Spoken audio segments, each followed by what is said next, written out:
আজকে আমার অতিথি আপনাদের অত্যন্ত প্রিয় মানুষ, প্রিয় মুখ, লেফটেন্যান্ট কর্নেল মুস্তাফিজুর রহমান। অবসরপ্রাপ্ত মুস্তাফিজ ভাই, আপনাকে স্বাগত জানাচ্ছি আজকের অনুষ্ঠানে। আসসালামু আলাইকুম কনক ভাই, অনেকদিন পরে আপনার এখানে আসতে পেরে আমি খুব খুশি, এবং আপনার দর্শক যারা এই মুহূর্তে দেখছেন এবং পরবর্তী দেখবেন তাদের সবাইকে আসসালামু আলাইকুম এবং শুভেচ্ছা। এবং আমাদের আরেক অতিথি, আপনাদের আরেক প্রিয় মানুষ, মেজর সুমন আহমেদ, অবসরপ্রাপ্ত। সুমন ভাই, আপনাকে স্বাগত জানাচ্ছি আজকের অনুষ্ঠানে। আসসালামু আলাইকুম কনক ভাই এবং আপনার ভিউয়ারদের জন্য আমার সালাম। আসসালামু আলাইকুম। এবং দর্শক দুজনই দীর্ঘ সময় সেনাবাহিনীতে চাকরি করেছেন, বিভিন্ন পজিশনে তারা কাজ করেছেন, এবং দুজনই হচ্ছেন সেনাবাহিনীর যে বিএমএ লং কোর্স, তার 24তম বিএমএ লং কোর্সের দুজন ব্যাচমেট বলা চলে, কোর্সমেট। এবং এই কোর্সমেটই আনফর্চুনেটলি ছিলেন ঘাতক খুনি জিয়াউল হাসান। জিয়াউল হাসান এর কোর্সমেট আপনারা দুইজন, এটা আপনাদের একটা বড় পরিচয়ের জায়গা হয়ে গেছে আর কি, কিছু করার নাই, বলতে হয়। তো মুস্তাফিজ ভাই, এই যে 4 জেনারেলের পতন, ভয়ঙ্কর 4 জেনারেলের পতন, এবং আরো কিছু পাইপলাইনে আছে আমরা জানি। তো এই যে তাদেরকে সরিয়ে দেওয়া, কাউকে বাধ্যতামূলক অবসর, কাউকে অকালীন মানে বাধ্যতামূলক অবসর বা বরখাস্ত, একজনকে বোধহয় বরখাস্ত করা হয়েছে, এই বিষয়টা নিয়ে আপনি একটু ডিটেল যদি বলেন যে কেমন হলো, এতদিন পরে হলেও তো হলো, কিন্তু এর মধ্যে কি কি ড্যামেজ করতে পারে, বা কিভাবে দেখছেন আপনি বিষয়টাকে? কনক ভাই, প্রথমত আমি অ্যাকচুয়ালি স্বাগত জানাই যে 4 জনের নাম আমরা জেনেছি। যে একটা প্রথমে হচ্ছে lieutenant general Mujib, then lieutenant general Tabrez Shams, lieutenant general Saiful Alam এবং মেজর জেনারেল হামিদ। জিনিসটা যদি আমার অ্যানালাইসিসে এদেরকে যদি আরো অ্যাটলিস্ট 15-20 দিন আগে করা হতো, তাহলে হয়তো বা বাংলাদেশে যে টার্মোয়েলটা চলতেছে, বিভিন্ন সেক্টরে যে অস্থিরতা আছে, অস্থিরতাগুলো হতো না। এনিওয়ে, এখন আমি মনে করি যে সবাই আমরা ইনিশিয়াল স্টেজে যেরকম একটা প্রতি বিপ্লব বা আর্মির ভিতরে কু হবে কিনা এরকম নিয়ে দুশ্চিন্তা ছিলাম, সেই দুশ্চিন্তার স্টেজটা এখন নাই। আমি মনে করি যে ছাত্ররা যেরকম সদা প্রস্তুত আছে এরকম একটা সিচুয়েশন, এবং আমাদের সেনাবাহিনীর যে জুনিয়র লর্ড যারা আছে তারাও এই মুহূর্তে প্রস্তুত আছে। আমি যেটা তাদের পালস রিড করেছি, সেটা আমার কাছে মনে হয় যে কেউ যদি জোর করেও ক্ষমতা দখল বা এই ধরনের কোনো কিছু করার চেষ্টা করে, এটা দেখা যাবে হয়তো একটা ব্লাডশেড হয়ে যেতে পারে। আমার মনে হয় সিনিয়র লিডারশিপ এটা খুব ভালোভাবে অ্যাসেস করতে পারছেন। এবং আমি আগেও বলেছি যে জেনারেল ওয়াকার যখন অ্যাকচুয়ালি 25শে আগস্ট যখন ওই বাচ্চাদের সাথে, জুনিয়র অফিসারদের সাথে যখন উনি দরবারটা নিয়েছিলেন, তখনই কিন্তু পাঁচটা রিড করে উনার মাইন্ডটা শিফট করেছেন। তাকে ধন্যবাদ, still we call him hero. But এখন যে জিনিসটা হয়েছে, এই যে 4 জনকে করেছে, এবং আমি যদ্দূর জানি যে এই লং লিস্ট এই কিছুদিন পর পরই যে যারা গুরুতর অপরাধের সাথে আছে, স্পেশালি গুম, খুন, অ্যাবডাকশন, এই ধরনের আরো যতগুলো সিরিয়াস ক্রাইমের সাথে যাদের জড়িত বা জড়িত থাকার প্রমাণ প্রাথমিকভাবে পাওয়া গেছে, তাদের সবাইকে চাকরি থেকে আউট করা হবে। এখানে আমরা দেখতে পাই যে লেফটেন্যান্ট জেনারেল মুজিবকে করা হয়েছে বরখাস্ত। এটার মূল কারণ আমি যেটা অ্যাজিউম করি সেটা হচ্ছে উনি যেহেতু সেনা কাস্টাডিতে ছিলেন এবং সেখান থেকে উনি পালিয়ে গেছেন, তা পালিয়ে যাওয়ার ফলে হি ইজ এ ডেজার্টার, এবং ডেজার্টার হলে তাকে সেই অনুযায়ী চাকরিচ্যুত করা হয়েছে। বাট আমি এখানে একটা পয়েন্ট ধরতে চাই, তাহলে কিন্তু জিয়াউল হাসানকে ওখানে কিন্তু ওই সময় ফোর্স রিটায়ার দেওয়াটা আমার মনে হয় এটা ব্যাড জাজমেন্ট ছিল। তাকে অ্যাকচুয়ালি তার যে লেভেলটা, তাকে শুধু আমি দেশে যে গুম খুন করতেছে তা না, এই সেনাবাহিনীকে নষ্ট করার পিছনের অন্যতম কারিগর সে। স্পেশালি আমি যেহেতু কমান্ডো, সে কমান্ডো, আমি স্পেসিফিক জানি যে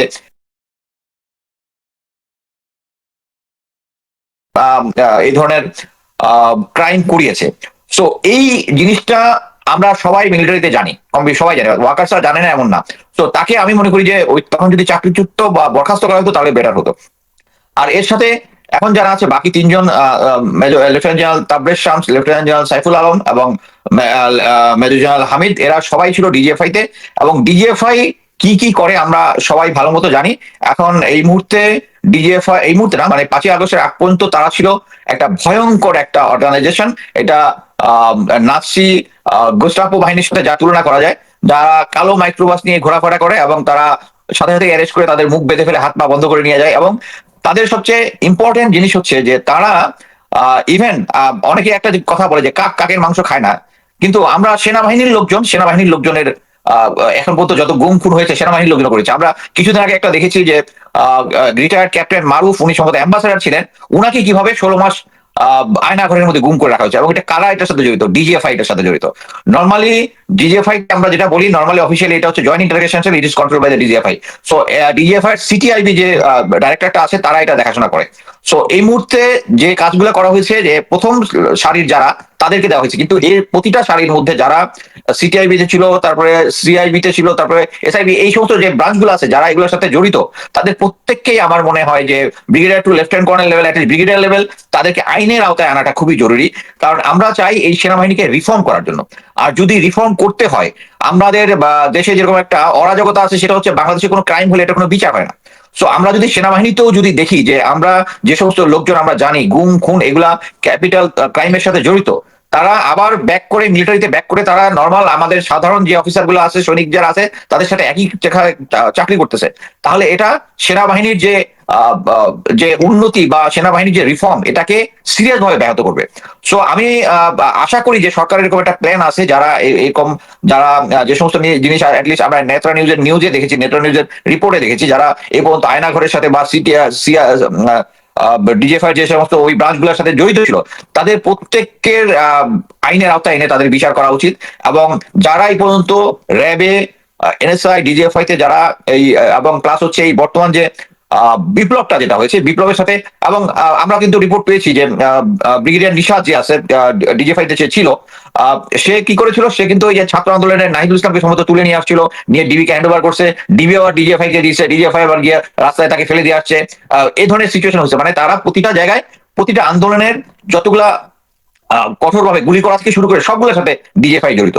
সো এই ডিজিএফআই এর চারজনকে ইনিশিয়াল স্টেজে আমি বলবো যে চারজনকে চাকরি থেকে অব্যাহতি যারা দিয়েছে, এটা খুবই অ্যাপ্রিসিয়েটেড, বাট এটা আরো দ্রুত হলে ভালো হতো। আর লেফটেন্যান্ট জেনারেল বরখাস্তকৃত মুজিবের ব্যাপারে যেটা বলবো, আমি যেটা অ্যাজিউম করি যে আপনারা সবাই জানেন যে এই সম্ভবত 11 বা 13 তারিখের দিকে 250 জনের মতো ভারতীয় নাগরিক তারা বাংলাদেশ থেকে তাদের একটা ইন্ডিয়ান প্লেন এসে এদেরকে নিয়ে গেছে, এবং এদেরকে এই লেফটেন্যান্ট জেনারেল মুজিব অ্যারেঞ্জ করেছিল ওয়াকার স্যারের সাথে কথা বলে। স্বপ্নচূড়া 3 একটা বিল্ডিং আছে, যেটা নতুন বিল্ডিং, কিন্তু এটার মধ্যে এখনো লোকজন ওখানে থাকে না, কিন্তু ফার্নিচার টার্নিচার ছিল। তাদের এই 250 জন লোককে ওখানে অ্যাকোমোডেট করেছে এবং সেনা বাসে করে তাদেরকে এয়ারপোর্ট পর্যন্ত দিয়ে আসছে। এটা লেফটেন্যান্ট জেনারেল মুজিব এনশিওর করেছে।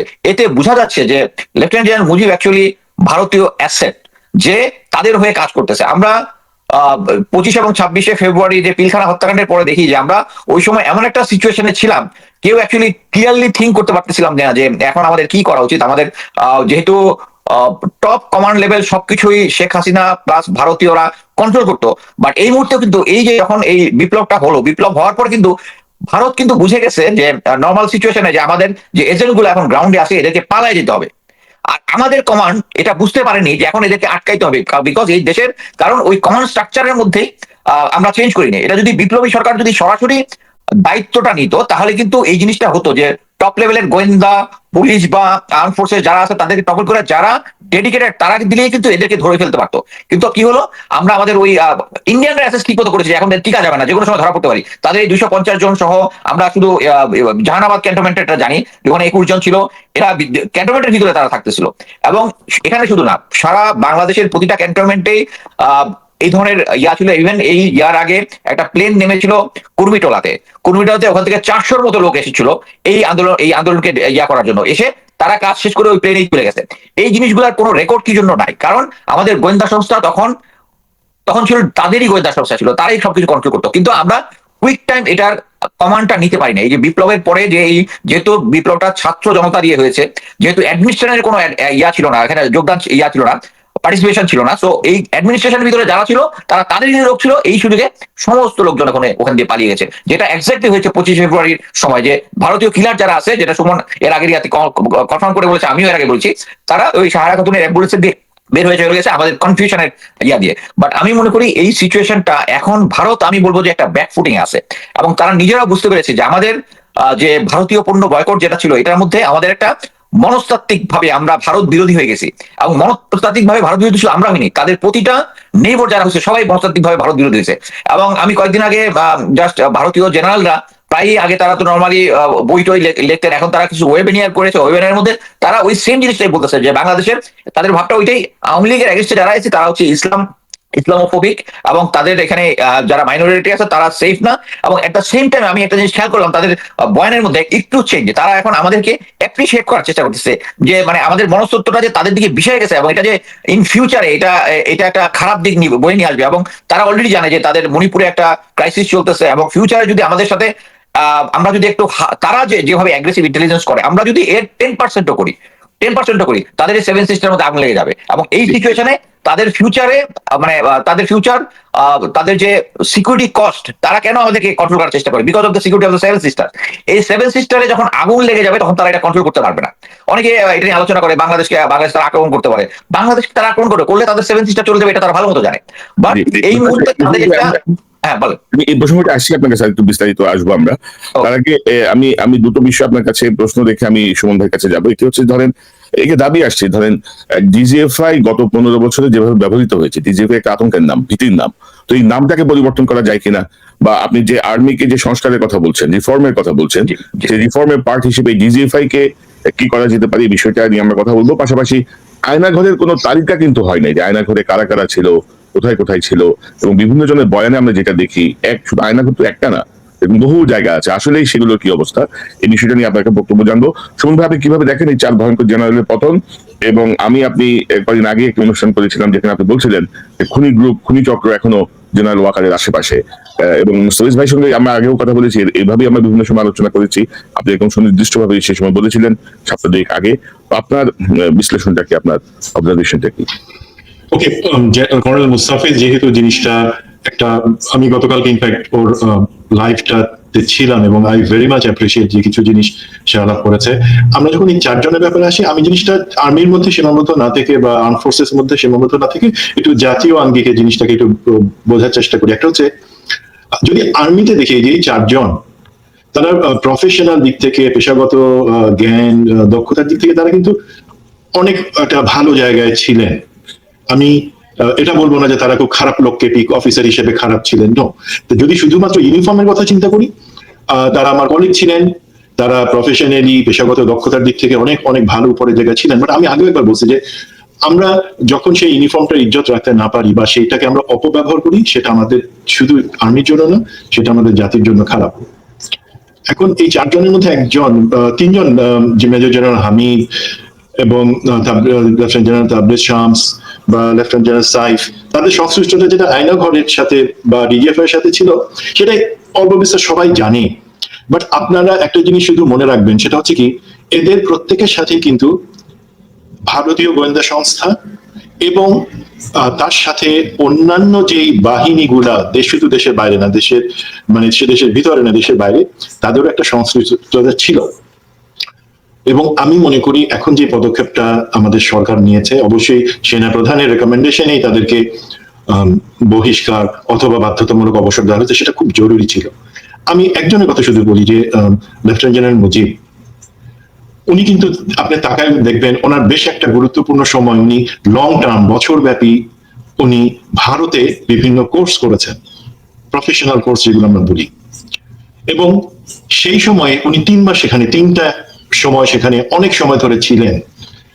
আমার যে ধারণা, সেই সময়টা থেকে তারা তাকে অ্যাসেট হিসেবে রিক্রুট করে, এটা মানে র এজেন্ট, র অ্যাসেট, এই জিনিসগুলো আশা করি আমরা মোটা তাকে বুঝি। তো তাকে, এবং উনি সবসময় কিন্তু তার পরবর্তীতে যখন শেখ হাসিনা, পতিত শেখ হাসিনা তাকে পিক করে, উনি কিন্তু যেই জায়গায় ছিলেন না কেন সেনাবাহিনী, সবসময় স্বার্থটা দেখেছেন উনি ভারতীয় অথবা আমাদের শত্রু যারা আছে সেই সমস্ত দেশ বা সংস্থার হয়ে।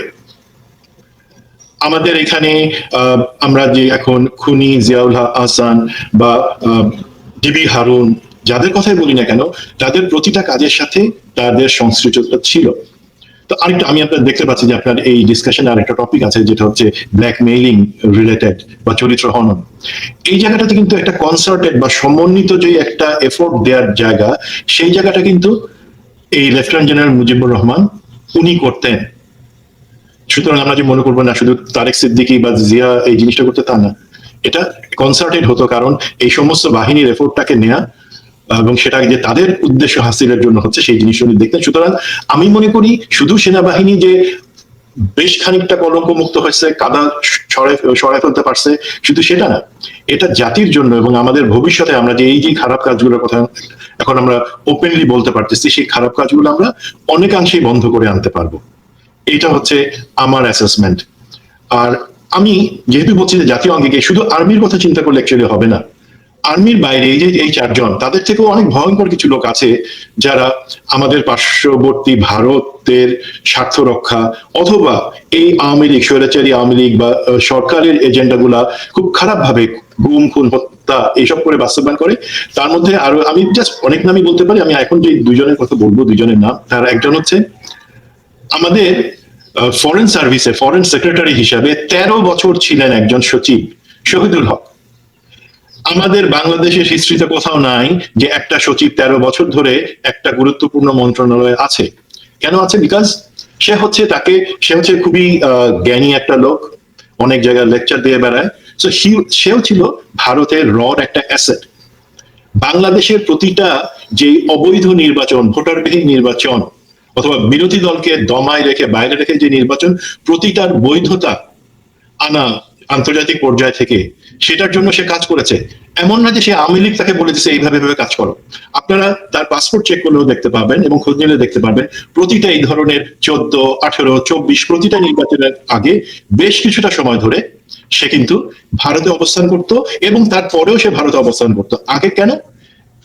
তাকে পার্সোনালি ব্রিফ করে দিত যে তুমি এইভাবে এই নির্বাচন বৈধর জন্য, যে নির্বাচনটা হবে, উপরের চাপ আছে, ইউরোপিয়ান ইউনিয়নের চাপ আছে, যুক্তরাষ্ট্রের চাপ আছে, অন্যান্য দেশের চাপ আছে, সেই চাপটাকে অগ্রাহ্য করে কিভাবে আন্তর্জাতিক ফোরামে ইলেকশনটা করাই নেওয়ার জন্য কি বক্তব্য রাখতে হবে, কার কার সাথে কথা বলতে হবে, তাকে ডাইরেক্টলি শিখাই দিত।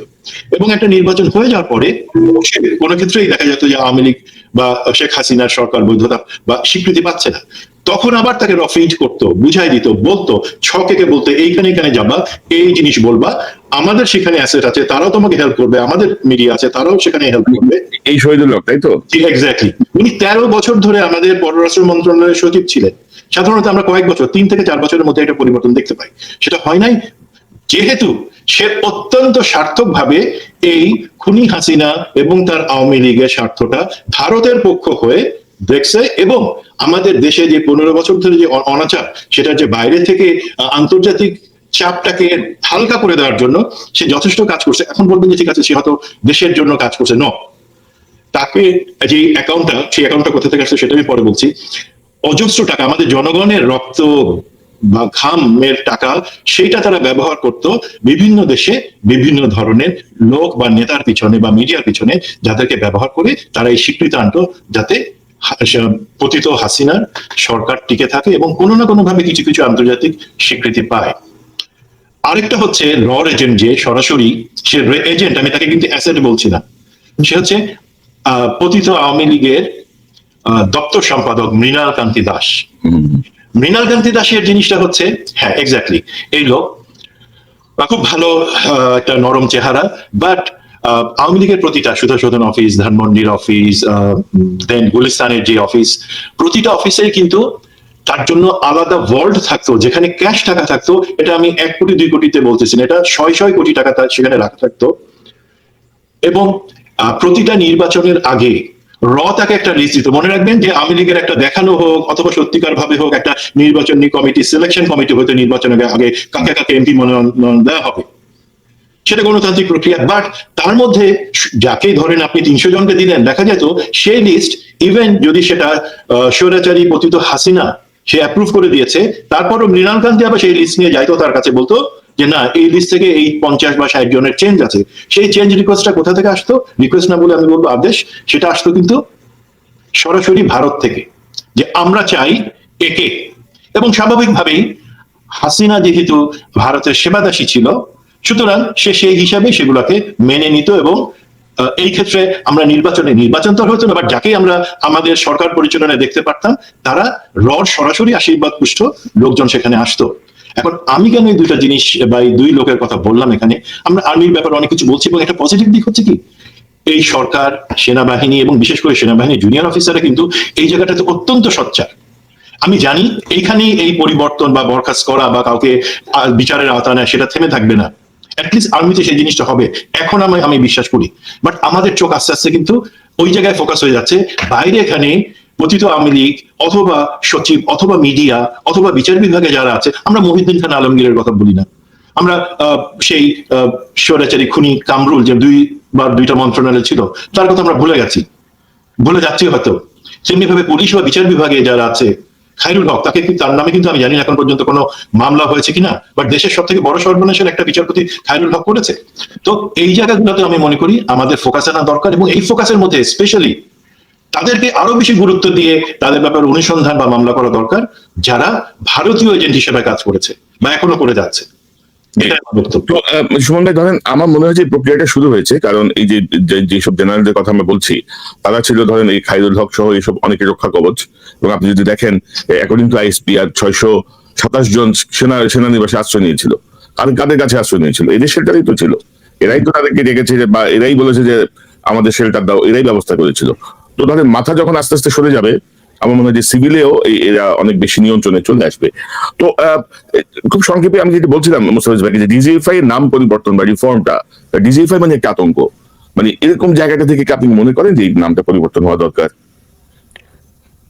নামটা পরিবর্তন ব্যাপারটা ঠিক আমি আগে যে জিনিসটা বলতে চাই সেটা হচ্ছে, আপনি যদি ডিজিএফআই তৈরি যে তাদের যে এইম, তারপরে তাদের যে এজেন্ডা, মানে তাদের যে দায়িত্ব, এটা যে লেট ডাউন যে রুলস আছে, সেই রুলস অনুযায়ী কিন্তু আপনি কোথাও পাবেন না যে এটা রাজনৈতিকভাবে ব্যবহার করা যায়।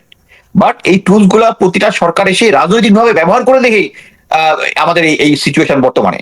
বাট কথা হচ্ছে, আপনি যদি এনশিওর করতে পারেন যে গোয়েন্দা সংস্থা ডিজিএফআই হোক এনএসআই হোক, তারা তাদের যে রুলস এন্ড রেগুলেশন অনুযায়ী কাজ করবে, বাট রাজনৈতিক সরকার তো ওইটাই দিচ্ছেন।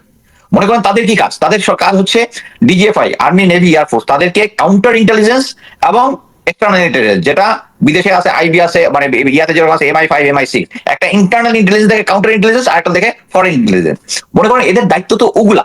বাট আমাদের রাজনৈতিক সরকার, এখানে ডিজিএফআই কে আমি দোষ দিব ইন এসেন্স, যারা ওখানে তারা তো পিক আপ করে নিয়ে আসবে ওই ধরনের অফিসারদেরকে, যাদের তাদের দিয়ে তাদের কাজ হবে। বাট অ্যাকচুয়ালি নাম পরিবর্তন করার থেকেই আমি বলবো সবচেয়ে ইম্পর্টেন্ট হচ্ছে যে তাদের চার্টার অফ ডিউটি যেটা আছে সেই অনুযায়ী যদি তারা কাজ করে, মনে করেন সিগন্যাল ইন্টেলিজেন্স ব্যুরো বা কাউন্টার টেররিজম, আমি নামগুলো ভুলে গেছি, বাট টেররিজম যে ব্যুরোটা দেখে, তাদের শুধু টেররিজম দেখার কথা, তাদের মানে বিরোধী দলকে দেখার কথা না।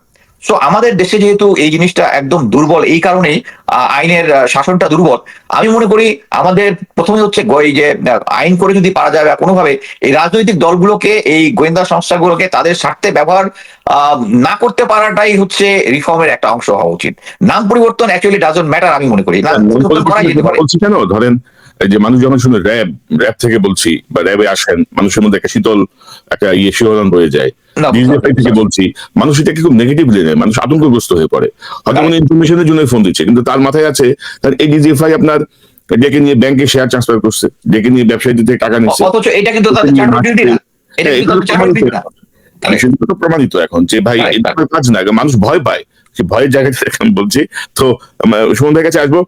আপনি গতকাল আপনার লাইভে একটা ইঙ্গিত দিচ্ছিলেন যে জিয়াউল হাসান 3টি কি বলবো এটাকে পেন ড্রাইভ পাঠিয়েছে, এবং আমরা জানি যে এনটিএমসি বা ডিজিএফআই মানে সবার কাছে তো আসলে ইন্টারসেপ্ট করার যন্ত্রপাতি আছে, মোবাইল রেকর্ড করা ইত্যাদি।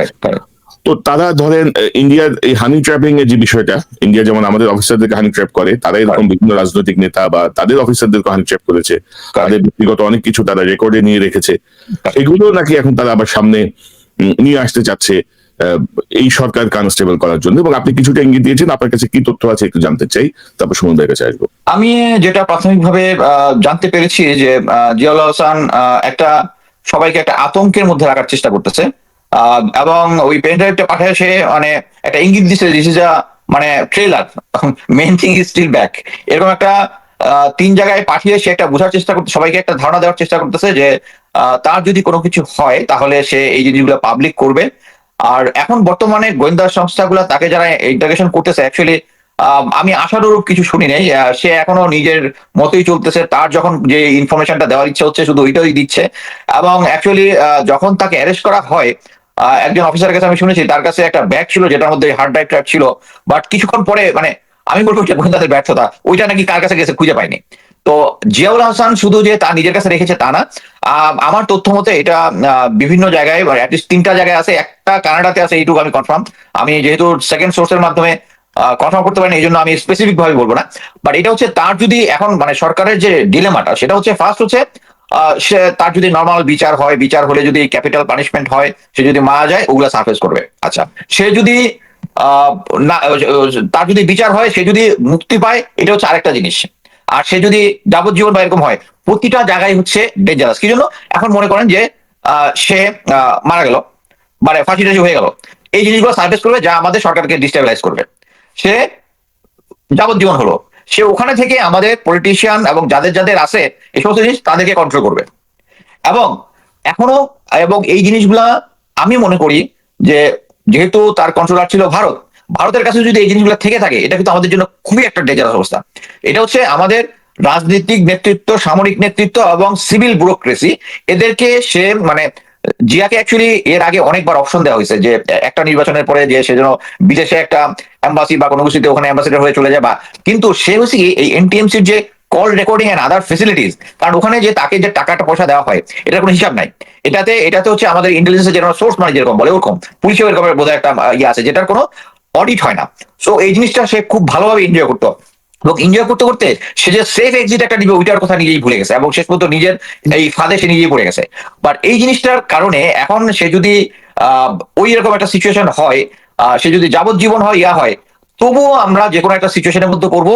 তো আমার কাছে যেটা মনে হয়েছে, এই জন্য আমি প্রথমবারই বলেছি যে আমাদের একটা এই জিনিসটা ডিল করার জন্য একটা গ্রুপ করা উচিত, একটা টিম করা উচিত, যারা ওর কাছ থেকে কথা বলে ওর মাধ্যমে, ও তো হি স্মার্ট গাই, সো এই team has to be smart, যে তারা তার কাছ থেকে এই ইনফরমেশন গুলা বের করবে, বের করে যে জিনিসগুলা বাইরে আছে এবং বিভিন্ন জায়গায় আছে ওইগুলো কালেক্ট করা হচ্ছে আমাদের মেইন এম হবে।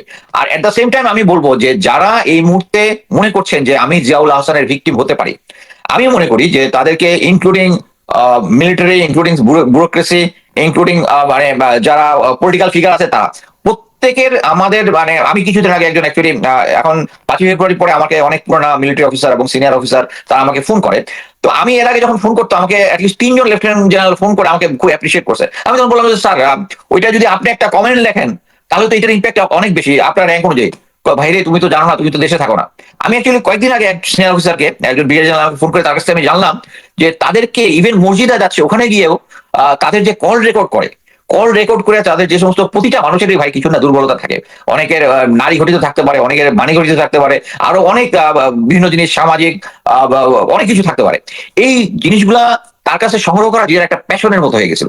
তো যেই কিছু বলতে যাচ্ছ তার থেকে গিয়ে ওই নামাজ পড়তেছে পাশে যাওয়ার সময় যে স্যার এগুলা কথাটা তো বলেন না, আপনি যে ওই মুখের সাথে কথা বলছিলেন এটা কিন্তু কল রেকর্ড আছে, সো ইজ নিউট্রালাইজ। সো একইভাবে তো আমি মনে করি যে একটা একটা জায়গায় আমাদেরকে আসতে হবে যে আমাদেরকে দেশটাকে আগে দিতে হবে, দেশ সবার আগে। আমার ব্যক্তিগত মুকেশ ভাই, এনটিএমসি তে জিয়া নাই, কিন্তু এনটিএমসি কি আপনি ক্লিন মনে করেন এখন? আচ্ছা, এমটিএনসির বর্তমানে দায়িত্ব আছেন মেজর জেনারেল রিদওয়ান। উনি আবার আমি এর আগে ইয়াতে বলেছি যে লেফটেন্যান্ট কর্নেল মাহফুজ যিনি জিয়া হত্যা ফাঁসি হয়েছে ওনার ছেলে, বাট উনাকে আমি অ্যাকচুয়ালি সজ্জন হিসেবেই জানি। আমার মনে হয় উনাকে আওয়ামী লীগ পিক আপ করে একটু ফ্যাসিলিটি দিয়েছে, বাট শেষ পর্যন্ত আমি যেটা শুনলাম আওয়ামী লীগ পুরোপুরি ওনার প্রতি স্যাটিসফাইড ছিল না। এবং আমি আপনাকে বলেছিলাম যে মেজর মঈন বর্তমানে কানাডাতে আছে, স্যারের সাথে কথা বলে আমি যেটা জানলাম অ্যাকচুয়ালি ওই লেফটেন্যান্ট কর্নেল মাহফুজ ওনার ফাদার যে ওনার মৃত্যুর পিছনে ভারতেরও ইন্ধন আছে, অ্যাকচুয়ালি ভারত তাদেরকে ইন্ধন দিচ্ছে। সেই হিসাবে আমি মনে করি স্যার মানে আওয়ামী লীগ পুরোপুরি এটা আমি এখন কনভিন্স যে he might be a good person to doing his job. এবং এখন পর্যন্ত আমি কিছু লোকের সাথে কথা বলছি, আমি যেটা দেখলাম উনি গুছায় আনার চেষ্টা করতেছে। আমি এর আগে একটাতে ওনার অ্যাগেন্স্টে বলেছিলাম, তখন আমার কাছে ইনফরমেশন সঠিক ছিল, বাট এখন আমি কনভিন্স যে অ্যাকচুয়ালি উনি ভালো কাজ করতেছে। আমি কনভিন্স। জনাব মুস্তাফিজ, আমি আবার আসবো আপনার কাছে। মেজর সুমন, আপনি আপনার জীবনের যে কাজের বিভিন্ন ক্ষেত্রে যে কাজ করেছেন সেসব জায়গা থেকে আমি যে প্রসঙ্গে আচ্ছা কনক ভাই, আমি একটা জিনিস একটু শেষ করি, মানে একটা লাইনে বলি, সেটা হচ্ছে যারা মনে করতেছে আমরা জিয়াউল হাসানের ভিক্টিম হতে তাদের উচিত হচ্ছে দেশ প্রথমে। তো কেউ যদি আপনার নামে কোনো ভিডিও অডিও বা সার্ফেস করে, আমাদেরকে মাইন্ডসেটটা দেশপ্রেমের থ্রোতে করতে হবে। যে আমার নামে যদি এরকম ভিডিও অডিও বের হয়, আমি মনে করি আমি তাকে ক্ষমা করে দিব। তা আমি যেটা মনে করি যে আমি যদি ক্ষমা করে দিই, কনক ভাই আপনি ক্ষমা করে, সুমনও ক্ষমা করে দেবে, আমি মনে করি জনগণ ক্ষমা করে দেবে। এরকম জিয়াউল হাসানের মতো একটা পৈশাচিক একটা চরিত্র, যে লোকজনের এরকম অডিও ভিডিও সবসময় রেকর্ড করে রাখে এবং এই জিনিসটা প্রচার করে তাকে দেশের ক্ষতি করতেছে। আমরা সবাই এখন জানি জিয়াউল হাসান যে জিনিসটা করতেছে এটা দেশের ক্ষতি করতেছে। আমি এর আগে বলছি তারেক সিদ্দিকী জিয়াউল হাসানকে ব্ল্যাকমেল করছে, জিয়াউল হাসান তারেক সিদ্দিকী ব্ল্যাকমেল করতেছে, জিয়াউল হাসান ওয়াকার স্যারকে ব্ল্যাকমেল করতেছে। এটা ত্রিভুজ একটা মানে বিচিত্র অবস্থা। এই মনে আমাদের মাইন্ডসেট করতে হবে, যারাই মনে করি যে আমরা জিয়াউল হাসানের ভিকটিম হইতে পারি এই ধরনের রেকর্ডিং এ, এটা যদি পাবলিক হয়ে যায় আমি মনে করি জনগণ ওনাদেরকে মাফ করে দিবে। সো আমরা উই মাস্ট নট থিঙ্ক যে এটা একটা থ্রেট। আমরা ওই মাইন্ডসেটে ইয়ে করবো, আমরা জনগণ এটা বুঝবে যে আমি এই জিনিসটা তার কমপ্লাই করি নাই কারণ আমি দেশপ্রেমিক, এই কারণেই সে আমার এটা সার্ফেস করে দিয়েছে। সো জনগণ আপনাদেরকে মাফ করে দিবে। সো আমি মনে করি জিয়াউল হাসানের অডিও ভিডিওকে আপনাদেরকে পাত্তা দেওয়ার কোনো কিছু নাই। ধন্যবাদ, এটাই বলতে চাচ্ছি। অর্থাৎ মোস্তাফিজ ভাই ধরেন মানুষের কিছু মানবীয় ত্রুটি থাকে, মানুষ তো আর ফেরেশতা না, মানুষের অনেক রকমের ত্রুটি থাকে, মানুষের লোভ থাকে, মানুষের ক্ষোভ থাকে, মানুষের নারীর প্রতি আকর্ষণ থাকে, মানুষের অর্থের প্রতি আকর্ষণ থাকে। এই জায়গাগুলোকে ধরে মানবীয় ত্রুটি বলবো আমরা। এবং আমি মনে করি যে আপনি যেটি বলছিলেন যে কেউ যদি এই জাতীয় মনে করেন যে জিয়াউল হাসান এইভাবে ট্র্যাপ করতে পারে, সো পাবলিক হওয়ার আগে আপনি আপনার পরিবারের সঙ্গে কথা বলেন, পরিবারের সঙ্গে কথা বলেন, পরিবারকে জানান যে এরকম একটা সিচুয়েশন আপনি ফেস করতে পারেন, তারপরে আপনি জাতিকে ফেস করেন, কোনো সমস্যা নেই, মানুষ এখন বুঝে সবই। সুমন ভাই আপনার কাছ থেকে এখানে আমি আমার উদাহরণ দিই। আমি যখন কথা বলা শুরু করেছিলাম, জিয়াউল হাসান কিন্তু আমার নামে অনেকগুলো ভিডিও এবং পেজ দিয়ে করেছে। পেজে আমার নামে আমি মিশনে নাকি কোন মহিলার সাথে ধরা পড়ছি, এই ধরনের ফেক জিনিস বানাইছে, আমার ওয়াইফের নামে বানাইছে, আমার বাচ্চাদের নামে বানাইছে, আমার বাচ্চারা নাকি কিশোর গ্যাংয়ের সদস্য, অনেক ভিডিও টিডিও বানাইছে। ইভেন আমার কাজিনকে নিয়ে কয়েকটা ইয়া দিচ্ছে, আমার ফ্রেন্ডদেরকে নিয়ে গ্রুপ ছবি নিয়ে দিচ্ছে। বাট আমি সবাইকে শুধু বলে দিয়েছি যে আমি 28 বছর সেনাবাহিনীতে ক্লিন রেকর্ড নিয়ে চাকরি করে আসছি। আমি যখন রিটায়ারমেন্ট করেছি তখন আমি আর্মি সিকিউরিটি ইউনিটের মতো একটা গুরুত্বপূর্ণ জায়গায় চাকরি করেছি। কেউ একজন লাল্লু পাঞ্জু এসে বললো যে আমার চরিত্র খারাপ ভাইয়া বা আমার ফ্যামিলি সম্বন্ধে কিছু, আই ডোন্ট কেয়ার। এবং শেষ পর্যন্ত তারা সাস্টেইন করে নাই। তো এখানে আমি বলবো আমার থেকে উদাহরণ ইয়া নেওয়া উচিত যে আমি এগুলোকে কেয়ার করি নাই, আই রিমেইন স্ট্রং। সো এখন ওগুলা কিন্তু ফেসবুকও ডিলিট করে দিয়েছে এবং আমার নামে এখনো কয়েকটা ভিডিও আছে ইয়াতে, বাট আই ডোন্ট কেয়ার। আমার মনে হয় জনগণ এটা বুঝতে পারবে। যা মন চাহে ও করো, কোনো সমস্যা নাই, কিন্তু পাবলিক গুলো বোঝে এখন। আর আরেকটা বিষয় যেটি হচ্ছে যে আমার মনে হয় যে চরিত্র হননটা ছিল আওয়ামী লীগের একটা বিশেষ কৌশল। মানে প্রত্যেকটা ক্ষেত্রে চরিত্র হনন বা অর্থ সংক্রান্ত, নারী ঘটিত বা অর্থ ঘটিত, এই দুটো তারা ব্যবহার করেছে খুব ফ্রিকুয়েন্টলি। জনগণ এটা বুঝে। এখন যদি মনে করেন আমি যদি আসলেই আমার চরিত্রগত সমস্যা থাকে, বাট আমি যে কথাটা বলতেছি ওইটা তো সত্য, আমার এটা তো বোঝা উচিত। So it doesn't matter. Right. তো সুমন ভাই আপনার কাছে একটু জানি, আমি জানি যে আপনি বিভিন্ন সংস্থায় কাজের যে অভিজ্ঞতা, তাতে আপনার কাছে আরো বেশ কিছু তথ্য আছে আমাদের আওয়ামী লীগের এই কর্মকাণ্ড সম্পর্কে আমি একটু সংক্ষেপে আপনার কাছ থেকে জানতে চাই। জি, তার আগে আমি একটু এই যে জিনিসটা আপনি এবং মোস্তাফিজ আলাপ করছেন সেটাতে আমার পয়েন্ট অফ ভিউটা দিই। সেটা হচ্ছে প্রথম কথা, জেনারেল ওয়াকারকে ব্ল্যাকমেইল করা হচ্ছে কিনা সেটা কিন্তু আমরা জানি না। বাট হ্যাঁ, অনেক ধরনের কথাবার্তা বা এবং কাকে করার চেষ্টা করা হচ্ছে সেটাও আমরা জানি না। তো আর যে মাফ করে দেওয়ার যে জিনিসটা, আপনার একটা সুন্দর পয়েন্টে আসছেন যে অ্যাকচুয়ালি এটা তো আওয়ামী লীগের চরিত্র, তার একটা বড় অস্ত্র যে আমি 15 বছর ধরে এই কাজই করলাম যে লোকের একটা দুর্বল দিককে আমি তাকে আঘাত করার জন্য। এখন আমি ব্যক্তিগতভাবে যেটা মনে করি, কারো যদি কেউ পানের পান খেয়ে পিক দেয়ালে ফেলছে, কেউ কেউ জোরে জোরে নাক ডেকে ঘুমায়, এই সমস্ত জিনিস নিয়ে মানে আমি জাস্ট একটা তুলনামূলক বলছি যে কতটুকু সামান্য ব্যাপার নিয়ে যদি সবার ভিডিও করে তো সেটা জনগণই সেটা প্রত্যাখ্যান করবে, সেই জন্য জাস্টিফিকেশনের দরকার হবে না। বাট যদি আমি মনে করি আর্থিক কেলেঙ্কারি অথবা বিরোধী দলকে দমানো বা এই সমস্ত বা রাষ্ট্রীয় গুরুত্বপূর্ণ তথ্য অন্য কারো হাতে দেওয়া, এই ধরনের যদি কোনো অভিযোগ থাকে, সেটার ব্যাপারে আদালত বা একটা বিচারিক কার্যক্রম হতে হবে। সেটা আমি যতই এখন ক্লিন ইমেজ নিয়ে থাকি না কেন, সেটা হতে হবে।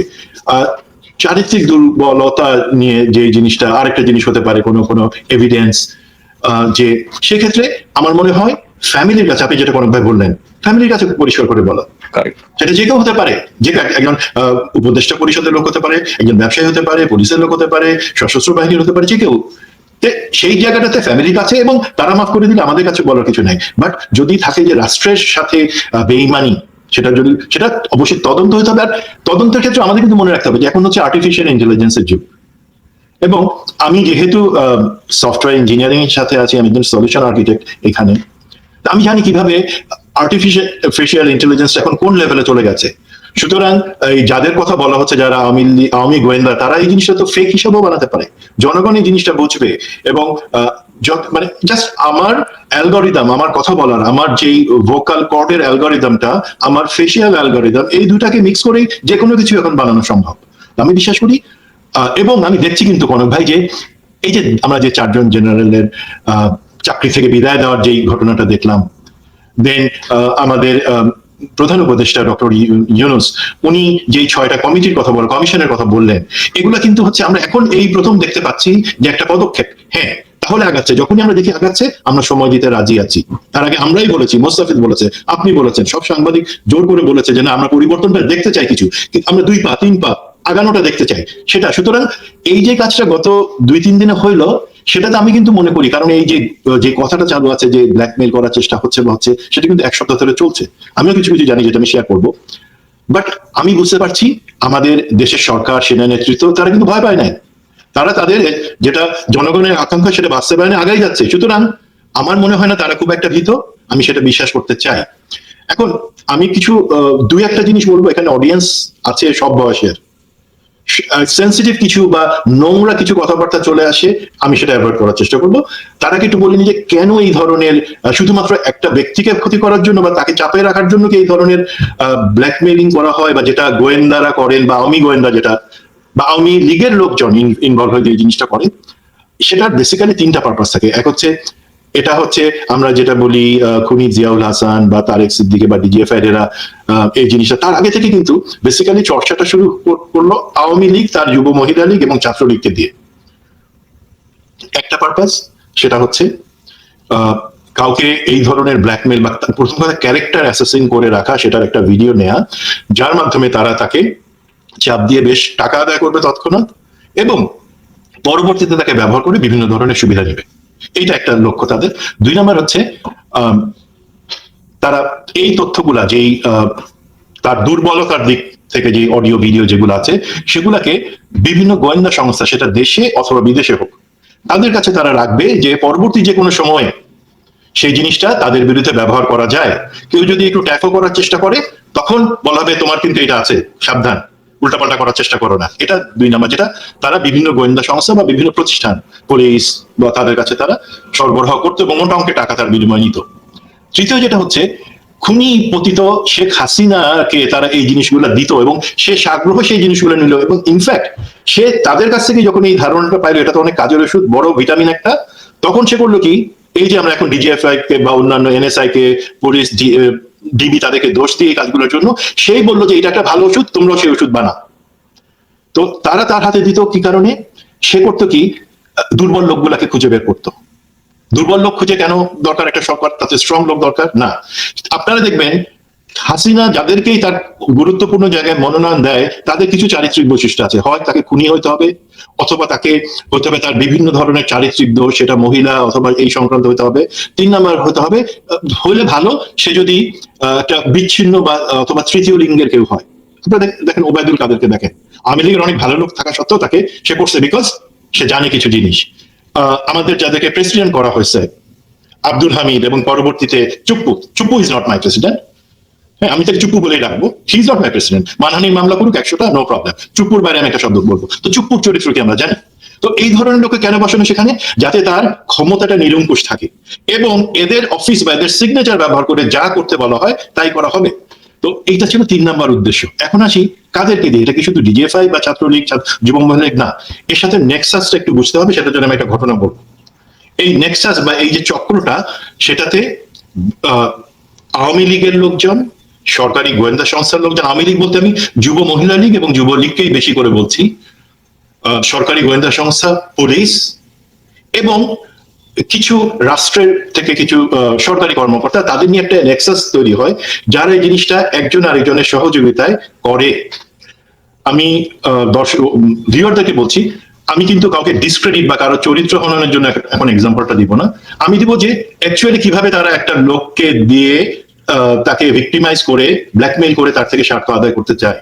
এটা 2009 সালের কথা। প্লিজ যদি কোনো কথা আপনারা মনে করেন যে আমি কথাগুলো বলছি একটু র হয়ে যাচ্ছে, কারেক্ট মি। 2009 সালের জুনে, মানে ওই বিডিআর হত্যাকাণ্ডের পর কিন্তু আমার পক্ষে আর্মিতে টিকে থাকা ডিফিকাল্ট ছিল। মইনুল চাচ্ছেন যে কোনোভাবে আমাকে বহিষ্কার করতে, কারণ আমি প্রতিবাদ করেছি। আর আমি জেনারেল হাকিমের কাছে গিয়ে বললাম, স্যার আমি রিটায়ার করতে চাই, অ্যাপেন্ডিক্স জে সাবমিট করবো, আপনি প্রেসিডেন্টের কাছ থেকে অ্যাপ্রুভাল নিয়ে আমাকে চাকরি। উনি তখন একটা জিনিস খুব সুন্দর বললেন যে আমিও তো চলে যাচ্ছি, আমাকেও তো এরা, তো তোমরা সবাই যদি আর্মি থেকে চলে যাও, তাহলে এই যে এত বড় হত্যাকাণ্ড হলো, সেটা তো বিচার বা প্রতিশোধের জন্য কেউ থাকবে না, বিচার চাওয়ার কেউ থাকবে না। আই ওয়াজ কনভিন্সড, উনি বললেন কোনো অসুবিধা আমি দেখছি। তো আমাকে স্বরাষ্ট্র মন্ত্রণালয়ে ডেপুটেশনে পাঠানো হলো। তো জুনের শেষ সপ্তাহে, তখন আমি ওই মনে আছে কিনা, ওই আমেরিকান এম্বাসির উপরে তখন একটা জঙ্গি হামলার হুমকি ছিল তার কিছুদিন আগে থেকে। তো গীতা পাশে ছিলেন চার্জ অ্যাফেয়ার্স, আমি তার সাথে কোঅর্ডিনেট করছি যে কিভাবে সিকিউরিটি, প্যাকম বা অন্য সবাই মিলে কোঅর্ডিনেট করা যাবে। তখন আমাকে একজন ফোন করে বললেন, তুমি এই মুহূর্তে স্পিকার আব্দুল হামিদের সাথে দেখা করো। 2009 সালে উনি স্পিকার হন, প্রেসিডেন্ট হওয়ার আগে। তো আমি বললাম আমি এখন কাজে আছি। উনি বললেন নো, ইমিডিয়েটলি তুমি স্পিকার আব্দুল হামিদ, সে অফিসে অপেক্ষা করবে, নেক্সট 2 আওয়ার্স তুমি গিয়ে দেখা করো। তো আমার মাথায় মনে হলো নিশ্চয়ই গুরুত্ব, কারণ তার সপ্তাহ দুয়েক আগে হলো কি আওয়ামী লীগের এমপি ছিল মুশতাক আহমেদ রুহি, তাকে আবার কিছু পুলিশ এবং র্যাব মিলে একটা হোটেলে 9টা মহিলার সাথে একসাথে অশালীন কাজ করার সময় সে ধরা পড়ে। বাট আমি ইন্টারফেয়ার করাতে তাকে ছেড়ে দেওয়া হয়। বাট দোষটা আসে আমার উপরে যে আমি আওয়ামী লীগের সবাইকে ধরতেছি, পিটাইতেছি, তাদের চরিত্র হনন করতেছি, এই সমস্ত ব্যাপার। যাই হোক, আমার কাছে মনে হলো উনি হয়তো সংসদের স্পিকার হিসেবে আমার সাথে কথা বলতে চান। তো বলা হলো তুমি একা যাবা। তো আমি গেলাম বিকালবেলায়।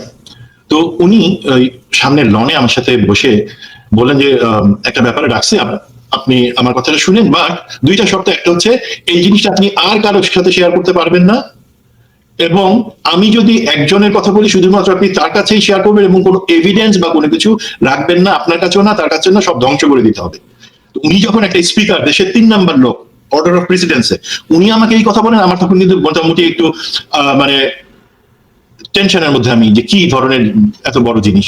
তো উনি যেটা বললেন যে যুব মহিলা লীগের কিছু লোক, উনি নাম বললেন আমাকে, যে তখনকার প্রেসিডেন্ট সভাপতি নাজমা আহমেদ, সেক্রেটারি ছিল অপু উকিল এমপি, নাজমা আক্তার বোধহয়, নাজমা আক্তার, নাজমা আক্তার, অপু উকিল এমপি, দেন হচ্ছে কেশওয়ারা সুলতানা সালমা, সে অর্গানাইজিং সেক্রেটারি বা এই ধরনের কিছু একটা, তার বোন কেশওয়ারা সুলতানা সালমার বোন শিলা, এবং হেনরি, আর হচ্ছে পাপিয়া। এই 6-7 জন মিলে তাকে ব্ল্যাকমেইল করছে। তো এখন হ্যাঁ, এই পাপিয়া। এখন আমি ওনাকে বললাম যে স্যার, এটা তো আমার দেখবার বিষয় না, এখানে নিরাপত্তা গোয়েন্দা সংস্থা আছে, আপনার পার্টি আছে, আপনি হচ্ছেন স্পিকার, আপনি একজন মেম্বার অফ পার্লামেন্ট, আমি তো সেখানে একজন খুব নগণ্য একজন লোক, আপনি কেন এটা আমার সাথে শেয়ার করছেন?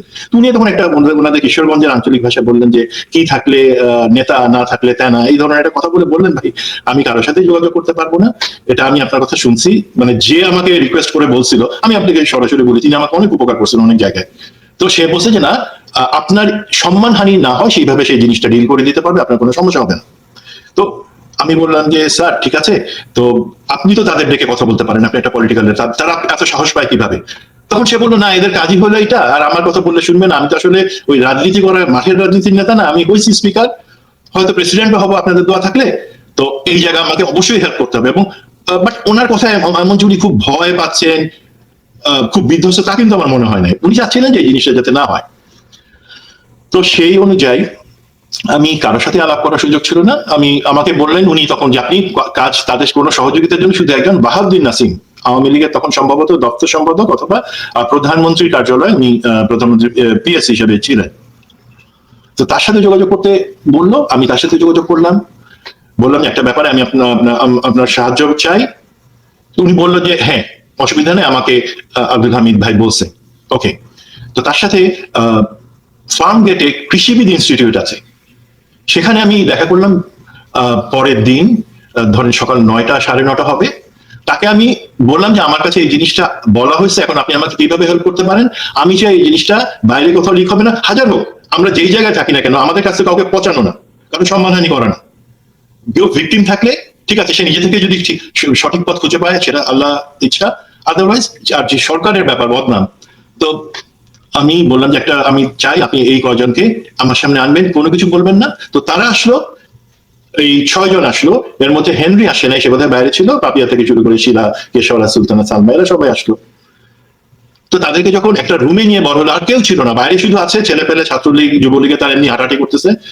তো বলা হলো, আমি বললাম যে এই জিনিসটা আপনারা করতেছেন, আমাকে আপনাদের কাছে যেই ধরনের জিনিস আছে অডিও ভিডিও সেগুলা আমাকে দেন। তো তারা অস্বীকার করলো। 1.5 ঘন্টা ধরে আমি তাদেরকে বললাম ভালো খারাপ, যে তারা যদি না দেয় সেক্ষেত্রে আমাকে কিন্তু তাদেরকে হ্যান্ড ওভার করতে হবে, তাদের স্বামীদের কাছে আমাকে বলতে হবে এই যে তারা এটা করতেছে, তাদের স্বামীরা এসে, প্রত্যেকেই বিবাহিতা, এটা তাদের একটা সাইড পেশা, সাইড বিজনেস। তো রাজি না হওয়ার পরে 1.5 ঘন্টা পরে একজন একজন করে তারা ব্রেক করা শুরু করলো। মনে রাখবেন আমি কারোর সাথে গায়ে হাত দেওয়া কিছু করি নাই, আমার সাথে বাহাউদ্দিন নাসিমও বসে আছে। তো তখন দেখা গেল তাদের মোবাইল গুলাতে অনেকগুলা অশ্লীল ভিডিও ক্লিপ, শুধু কিন্তু তখনকার স্পিকার আব্দুল হামিদ না, আমাদের অনেক নেতা, অনেক মন্ত্রী, অনেক সচিব, অনেকেরই বিভিন্ন ভিডিও তাদের কাছে করে, এবং কিছু কিছু 2-3 বার ভিডিও, 2-3টা অকেশনে তাদের ভিডিও, মানে এটা কি সব মিলাই 88 ভিডিওস ছিল আমরা পাই। এর মধ্যে আবার আমি করলাম কি, বাদিল নাসিমকে বলে যে এদের সবার বাসা থেকে আপনি আপনার ছেলে পেলে পাঠাই, এদের সমস্ত কম্পিউটার গুলো নিয়ে আসেন এখানে, বা কম্পিউটার যদি পুরো আনতে না পারে হার্ড ড্রাইভটা যাতে নিয়ে আসে। তো আনা হইলো, আমাকেই সব এক হাতে করতে হয়েছে, এদের মোবাইল গুলা দেখে এগুলা আলাদা করে রেখে আবার আমি হার্ড ড্রাইভে চেক করে দেখছি, সমস্ত বুট করে দেখছি অন্য কোথাও কি আছে। তো সে হার্ড ড্রাইভ এবং মোবাইল মিলে আমরা 88টা ছোট ভিডিও ক্লিপ পাইলাম, ভিডিও ক্লিপ, যেখানে অন্য কিছু না, অন্য কোনো রাষ্ট্রীয় নিরাপত্তা অন্য কিছু না, শুধুমাত্র অশ্লীল কিছু ভিডিও বিভিন্ন নেতা, এবং বেশিরভাগই কিন্তু আওয়ামী লীগের নেতা, সচিব, বিভিন্ন পুলিশ প্রশাসনের বিভিন্ন লোক। তো তার মধ্যে জনাব আব্দুল হামিদেরটাও ছিল। তা আমরা যেভাবে আমাকে তখনকার স্পিকার রিকোয়েস্ট করছিলেন অথবা আদেশ করছিলেন, সেভাবে সব আমরা ডিস্ট্রয় করলাম প্রথম কথা। এখন একটা প্রশ্ন আসতে পারে যে আমি সেই এভিডেন্স রাখিনি কেন, যেটা অনেক সময় বলে। দেখেন, আমাদের আর্মিতে আমরা বা সেনাবাহিনীতে আমরা যে জিনিসটা শিখি, আমি মুখে যেটা প্রতিজ্ঞা করবো আমাকে সেটা রাখতে হবে, এবং এটা এমন কোনো কিছু না তুমি মানুষকে খুন করতেছেন। যারা তাদেরকে ভিক্টিমাইজ করার জন্য, তাদেরকে চাপ দিয়ে একটা অন্যায় সুবিধা নেওয়ার জন্য এই ধরনের ব্ল্যাকমেইলিং হচ্ছে, ব্ল্যাকমেইলিংটা আরো বড় অপরাধ।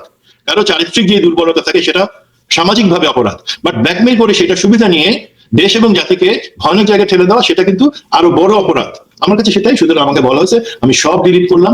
এখন তারপরে আমার মনে হলো যে না, ঠিক আছে, এর বাইরেও তো কিছু থাকতে পারে।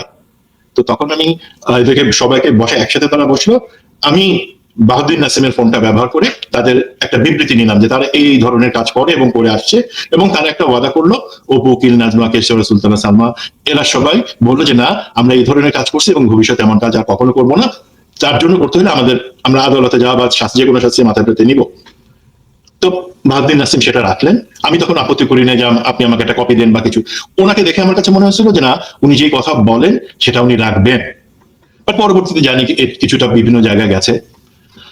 তো এইটা হয়ে আসলো, এবং এরপরে কিন্তু আমার যতদূর মনে আছে, পরবর্তীতে যখন উনি রাষ্ট্রপতি আব্দুল হামিদ হন, তারপরেও উনি আমার সাথে কখনো এই ব্যাপার নিয়ে কথা বলেন নাই, এবং বাট দু একটা ব্যাপারে আমাকে মাঝে মাঝে লোকে থ্রেট করার চেষ্টা করছে। এবং পরবর্তীতে আমি যেটা জানি, এই যে দেখেন কেশওয়ারা, সুলতানা, সালমা এবং শিলা, এরা যে দুই বোন, এরা এই যে এটা ব্ল্যাকমেইলের সাথে জড়িত, তাদের বাড়ি হচ্ছে ঝালকাঠিতে, এবং আমাদের যে খুনি জিয়াউল হাসান আছেন তার বাড়িও ঝালকাঠিতে।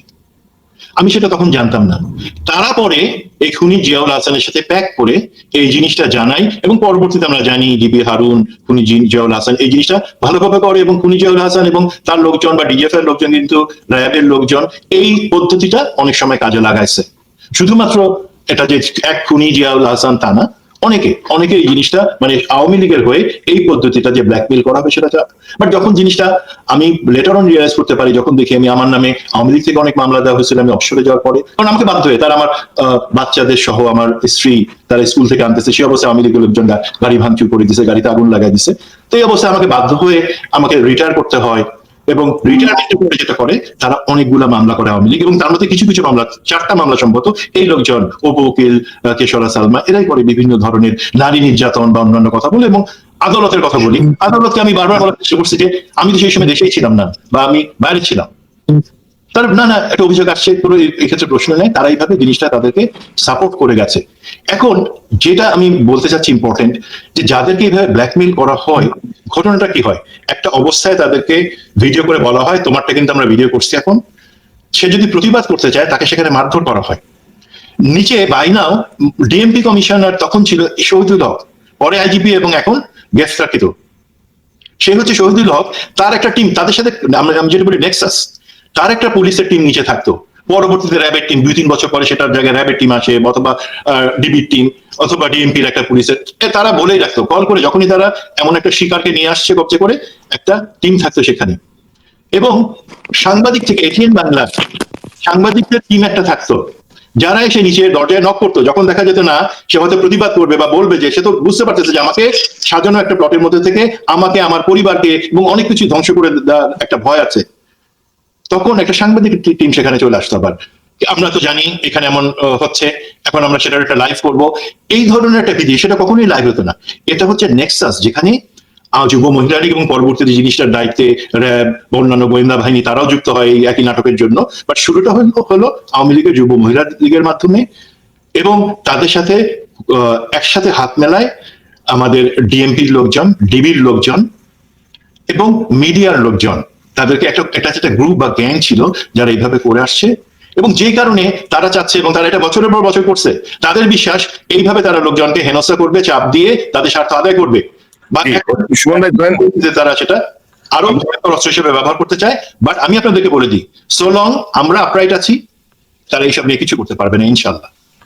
ধরেন আব্দুল হামিদের নারী প্রীতি বা নারী ঘটিত বহু ঘটনার কথা আমরা ভাষা ভাষা শুনতাম, আজকে আপনার মাধ্যমে বিষয়টা অনেক স্পষ্ট হলো এবং কারা কারা যুক্ত, কোন চক্র যুক্ত সেটি আমরা জানলাম। এবং আমার তো মনে হয় যে অপরাধী চক্র শুধু তার মোবাইল বা ল্যাপটপ বা কম্পিউটারে না, হয়তো অন্য কোথাও কারো কারো কিছু জিনিস রেখেও দিতে পারে, সেটি দিয়ে হয়তো এখন তারা ব্ল্যাকমেল করতে পারে। তো যে যাই করুক, আমার মনে হয় যে আমরা যদি ওই পদ্ধতিতে যাই, নিজের পরিবারের সঙ্গে কথা বলে বা জাতির কাছে যদি সরি বলি, আমার মনে হয় যে এটা খুব বেশি সুবিধা হবে না, কারণ সবার আগে দেশ, কারণ এরা দেশের বিরুদ্ধে ষড়যন্ত্রের অংশ হিসেবে এগুলোকে ব্যবহার করছে। তো মুস্তাফিজ, আপনার কোনো মন্তব্য? না, আমি ওটাই বলতে চাচ্ছি যে আমাদের এই চক্রটাকে যারা আছে, এবং আওয়ামী লীগের গোয়েন্দা থেকে শুরু করে তাদের সদস্যরা, এখন তো ছাত্রলীগ, যুবলীগ, এই যে মহিলা লীগ, সবাই তো এটার সাথে জড়িত। সো তারা অ্যাকচুয়ালি এমন একটা সিচুয়েশন নিয়ে গেছে, যারা যত অনৈতিক, যাদের সাথে মানে তাদের কোনো চরিত্রগত কোনো নাই, তাদেরকে উপরের লেভেলে নিয়ে গেছে, যেটার জন্য আমরা এই সাফার করতেছি যে পাপিয়ার মতো লোককে আমরা প্রেসিডেন্ট থেকে শুরু করে সবার সাথে ছবি তুলতে দেখি। হোয়ারেজ লোকজন তো খুব মানে প্রেসিডেন্টের সাথে একটা ছবি তোলার জন্য অস্থির হয়ে যায়, তাই না? এরকম লোক প্রস্টিটিউটরা যদি তাদের সাথে ছবি তুলতে হয়, তাহলে আওয়ামী লীগ অ্যাকচুয়ালি এটাই হচ্ছে আওয়ামী লীগের স্ট্যান্ডার্ড, এটাই হচ্ছে আওয়ামী লীগের স্ট্যান্ডার্ড। সো আমরা এই আওয়ামী লীগকে এখন ঘৃণা ভরে প্রত্যাখ্যান করছে, জাতীয় প্রত্যাখ্যান করছে। আমরা আশা করি বর্তমানে এই যে সিচুয়েশনটার উন্নতি হবে কিভাবে, আমরা সবার আগে দেশ নিয়ে চিন্তা ভাবনা করবো, এবং এই সমস্ত যদি কেউ ব্ল্যাকমেইল করে, আমরা এটাকে ইগনোর করবো। আমি মনে করি দেশ ও জাতি এটা বুঝতে পারবে। এবং আমি তো মনে করি যে তত্ত্বাবধায়ক সরকারের উচিত তাদেরকেও হেফাজতে দেওয়া, তাদেরকেও জিজ্ঞাসাবাদ করা। ব্ল্যাকমেলিং চক্রটাকে বন্ধ না করতে পারলে তারা যে কোনো রকমের অঘটনের সঙ্গে, ইন্ধনের সঙ্গে যুক্ত হতে পারে। কি মনে করেন, গ্রেপ্তার তো করা উচিত নিশ্চয়ই? অবশ্যই অবশ্যই। সুমন, আপনি কি মনে করেন এই সরকারকে গ্রেপ্তার করে একটা প্রতিকারে যাওয়া উচিত, মানে প্রিভেন্টিভ মেটারে যাওয়া উচিত? জি অবশ্যই, আমি জানি সরকারের হাতে অনেক কাজ আছে, বাট এই গুরুত্বপূর্ণ দেখেন, আমাদের মাঝে মাঝে একটা সন্দেহ হইতো যে সরকারকে, যেটা আমরা 1 মাস ধরে অনেক সময় সন্দেহ প্রকাশ করে আসছি। আপনি বলছেন, অনেক সাংবাদিক ভাই যারা আছেন এটা নিয়ে কথা বলেন, তারা বলছেন যে সরকারের কি কোনো দুর্বলতা আছে কারো কাছে, তারা কি কারো কাছে তাদের কোমরে কোনো রশি বাঁধা, যে কারণে তারা এই পরিবর্তনটার জন্য সাহস পাচ্ছে না। বাট যেহেতু আমরা দেখছি যে আলহামদুলিল্লাহ পরিবর্তন শুরু হয়েছে, কাজ শুরু হয়েছে, আমার বিশ্বাস তারা পারবে। তারা যদি এটাকে প্রায়োরিটি মনে করে, কারণ কি, আমার যদি হাত পা কোথাও বাধা থাকে, আমি যতই দৌড়ানোর চেষ্টা করি না কেন, আমি আগাতে পারবো না। আমাকে প্রথমে সেই জায়গাগুলোতে শুধু কাটতে হবে না, যেই জায়গা থেকে রশিটা আসছে সেই তাদেরকে টেনে এনে তাদেরকে ভরতে হবে, যাতে জনগণ এবং অনেকে আস্থা পায়। এখন আমি আপনাকে বলি, পুলিশ প্রশাসন, বিচার বিভাগ, অন্য অনেকে যে তাদের কাজ বা সংস্কারগুলো করতে পারছে না, আপনার আমার কি মনে হয় না যে তারা করতে ভয় পাচ্ছে, বিকজ তারা মনে করে যে কোনো না কোনো জায়গায় তারা আটকা আছে, আগানো এখন উচিত হবে না। তো এই জায়গাতে আমি একটু যদি অ্যালাউ করেন যে একটা, আপনার রাষ্ট্র সংস্কার ব্যাপারে কথা বলছিলেন গত সপ্তাহে, রাষ্ট্রের যে অর্গান 3টা, জুডিশিয়ারি, এক্সিকিউটিভ এবং পিপল পরে হয়ে গেল 20শ শতাব্দীতে এসে পার্লামেন্ট, কারণ সব লোক তার রাষ্ট্রে। তো এর মধ্যে থেকে কিন্তু দেখেন, পুলিশ, বিচার বিভাগ, সরকারি দল যারা ক্ষমতা আছে, তারা কিন্তু একটা সিম্বায়োটিক রিলেশন মেনটেন করে, যেটা কিছুক্ষণ আগে মুস্তাফিজ বলছিল, কিন্তু যে কিভাবে একজন আরেকজনকে, এখন যেখানে একটা সিম্বায়োটিক রিলেশন, মানে একজন আরেকজনের উপর নির্ভর করবে, একজন আরেকজনের রক্ত খাবে, আরেকজন আরেকজনের নিঃশ্বাস খাবে, এই সিম্বায়োটিক রিলেশনের কারণেই যেটা হয়, আমরা যদি মনেও করি না রাজনীতিকে ঠিক হতে হবে সরকারকে বা নিয়ম, শুধু তা না, এখানে কিন্তু যে সবসময় পুলিশ ভিকটিম রাজনৈতিক নেতৃত্বের আদেশের কারণে তারা এটা করে, তা না। কিন্তু দেখেন, আপনি বেনজির বা ডিবি হারুন অথবা অন্য যার কথা চিন্তা করেন, তারা কিন্তু একটা রাজনৈতিক ইচ্ছা বা আদেশের কারণে বাধ্য হয়ে তারা যে নোংরামি করে, তা না। পুলিশ করে কি, পুলিশ সবসময় দেখতে চায়, বা গোয়েন্দারা সবসময় দেখতে চায় যে একটা দুর্বল সরকার, জনবিচ্ছিন্ন সরকার, তাহলে তাদের লাভ কি? তখন সেই সরকার করে কি, ক্ষমতা টিকে থাকবার জন্য এই পুলিশি রাষ্ট্রে পরিণত হয়, পুলিশকে ব্যবহার করে এবং নির্যাতনের পথে যায়। পুলিশ কিন্তু খুব এনজয় করে, এমন না যে পুলিশ ভিকটিম, সে রাজনৈতিক লোক বলতেছে বলে তাকে দমন পীড়ন করতেছে, নো, সে জানে একবার দমন পীড়ন শুরু করলে সেই সরকার আরো বেশি জনবিচ্ছিন্ন হয়ে যাবে এবং আরো বলবে, আরো বুলেট চালা, আরো খুন কর। পুলিশ আরো মজা পায় তখন। পুলিশের টাকার সোর্স গ্রেফতার, খুন, গুম, কিডন্যাপিং, এগুলো তো পুলিশের চাকরির মজা। এবং এটাই ভারতের এজেন্ডা, এই জিনিসটাই ভারতের এজেন্ডা। হ্যাঁ, এক্স্যাক্টলি, সেই জিনিস আমি যেই পার্টটাতে আসছিলাম, যে আমরা রাষ্ট্র বলি, রাষ্ট্রের আবার কিন্তু আরেকটা এখন 4th এলিমেন্ট আছে, মিডিয়া। আপনি, কনক ভাই, মোস্তাফিজ, পিনাকি, এলিয়াস, জাহেদ, তারপরে অন্য ধর মনির হায়দার, অন্য অনেকে আছে তারা কিন্তু বলে যাচ্ছে, বাট তাদের কথা শুনে আমার বাবার মনে হয় ওই gladiator movie, Mustafiz you must have watched Yeah. Gladiator মুভিতে ম্যাক্সিমাস, জেনারেল ম্যাক্সিমাস, সে কিন্তু তাকে অসম যুদ্ধের মধ্যে ফেলে দেওয়া হচ্ছে, সিংহের সাথে কখনো যুদ্ধ করতে হচ্ছে, কখনো 10 জনের সাথে যুদ্ধ করতে হচ্ছে গ্ল্যাডিয়েটর হিসাবে, এবং সে পিঠে একটা ছুরি, যেটা তাকে কোমোডাস তার পিঠে ছুরি নিয়ে তাকে বলছে তুমি আমার সাথে ফাইট করো। আপনাদের সাংবাদিকদের অবস্থা, অথবা যারা এখন মুক্ত প্রগতিশীল চিন্তাটা নিয়ে সংস্কারের কথা বলছেন, আপনাদের কিন্তু এই অবস্থা। আপনাদের দেখলে আমার মনে হয় আপনারা প্রত্যেক একজন একটা ম্যাক্সিমাস গ্ল্যাডিয়েটর, পিঠে ছুরি তার মতো চেষ্টা করে যাচ্ছেন এগুলো বলা। যেমন আমি একটা বলি, আমি যারা প্রবাসী আছে সাংবাদিক তাদেরকে আমি ওই স্ট্যাটাসটা দিতে রাজি আছি, বাট যারা দেশে আছে এবং যারা টাকা ইনকাম করছে এই চান্সে আওয়ামী লীগ সরকার আছে, দে আর নট দ্যাট গ্ল্যাডিয়েটার্স। আমি সেই পার্টি আসছিলাম, যে সেই জন্য আমি নিজস্ব ভাবে আপনাদের, আমি বাংলাদেশে কোনো সাংবাদিকের কথা কিন্তু বলিনি, অবশ্যই একটা মহান পেশা, বাট দেখেন কিন্তু তাকে বলা হয় রাষ্ট্রের চতুর্থ কাঠামো বা স্তম্ভ, পিলার বা অঙ্গ। কেন বলা হয় মডার্ন স্টেট কনসেপ্টে? কারণ তার একটা ওপিনিয়ন ফর্ম করবে, একটা জনমত তৈরি করবে, জনগণকে একটা পজিটিভ কিছুর দিকে। সেই জিনিসটা কি গত 15 বছরে হয়েছে কারো ক্ষেত্রে? আমরা দেখি না। সুতরাং এখন এই ফিফথ এলিমেন্ট, তারা সেই খুনি স্বৈরাচারী পতিতা হাসিনা তার পক্ষের সেই বুলি না বলে এখন কিছুটা হয়তো অজনপ্রিয় কিছু কথা আসবে। আমি এখন যেগুলো বললাম তার মধ্যে অনেকে হয়তো সবকিছু পছন্দ করবেন না, বাট বলতে হবে, আমি যদি বিশ্বাস করি সেটা রাইট।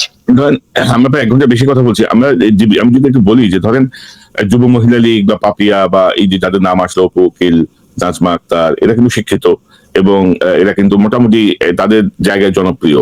ধরেন তারা যদি চায় কোনো একটা বিষয় নিয়ে কিন্তু হাসিনাকে বললে কিন্তু তাদের কাজ হয়ে যায়। তারা নিজেরাই কিন্তু যথেষ্ট যে আমি যুব মহিলা লীগের প্রেসিডেন্ট বা আমি সেক্রেটারি, আমি এটা করতে চাই। তারা তাদের দলের স্পিকারকে পর্যন্ত ব্ল্যাকমেল করছে। তার মানে কি? তার মানে হচ্ছে যে এরা কি পরিমাণ লাগাম ছাড়া অবস্থায় যে পৌঁছেছিল, এবং আওয়ামী লীগ কিভাবে কত নোংরা ভাবে তাদের ক্ষমতাকে টিকিয়ে থাকতে সবকিছুকে ব্যবহার করেছে। তো আমার মনে হয় যে আমরা অন্যদিন আরো বিস্তারিত প্রসঙ্গগুলো আনবো। আজকে আমরা বোধহয় শেষ করি, কারণ প্রায় 1 ঘন্টা হয়ে গেছে, দীর্ঘ সময় আলোচনা করলাম, এবং আমাদের আরো কিছু বিষয় ছিল। আমার মনে হয় যে আমরা সহসাই এই বিষয়টা নিয়ে আসতে চাই। আজকে এই প্রসঙ্গে আমরা যেতে চাই না, যেমন রাজনাথ সিং এর যে হুমকি, সৈন্যবাহিনী প্রস্তুত থাকা। তো আসলে যদি কিছু হয় তাহলে কি হবে, এইটা নিয়ে অবশ্য সুমন ভাই আমরা আলোচনা করছিলাম যে ভারত যদি অ্যাটাক করে কি হয় কোন একটা অনুষ্ঠানে। পাশাপাশি আয়নাঘরের বিষয়টা, আলাদা হয়ে যাবে সিম্পলি। আয়নাঘরের বিষয়টা নিয়ে একটা আলোচনা করা দরকার, কারণ অনেক আয়নাঘর আছে। আমার তো মনে হয় যে কিছু কিছু আয়নাঘরে মানুষ কি মরে পড়ে আছে কিনা, কঙ্কাল হয়ে যাচ্ছে কিনা, আসলে এটা কোনো চেক হয় নাই। বিডিআরের তদন্ত শুরু হবে, কিন্তু এটা নাকি অনেক সময় লাগবে, নানা রকমের কথা শুনতেছি। বিডিআর নিয়ে কিন্তু কার্যত তেমন কিছুই হচ্ছে না। আমরা চেষ্টা করছি, অনেকেই কথা বলছেন, কিন্তু এই বিষয়গুলো নিয়ে কাজ হচ্ছে না। আমার মনে হয় যে আমরা 2-1 দিনের মধ্যে এই বিষয়গুলো সহ আরো কিছু বিষয় নিয়ে আপডেট নিয়ে কথা বলবো। কর্নেল মুস্তাফিজ, মেজর সুমন, আপনাদের দুজনকে অসংখ্য ধন্যবাদ আজকে যোগ দেওয়ার জন্য। ধন্যবাদ। ধন্যবাদ। দর্শক, এতক্ষণ যে অনুষ্ঠান শুনলেন, নিশ্চয়ই আলোচনা মর্মার্থ উপলব্ধি করতে সক্ষম হবেন। অত্যন্ত চাঞ্চল্যকর কিছু তথ্য বেরিয়ে এসেছে মেজর সুমনের কাছ থেকে।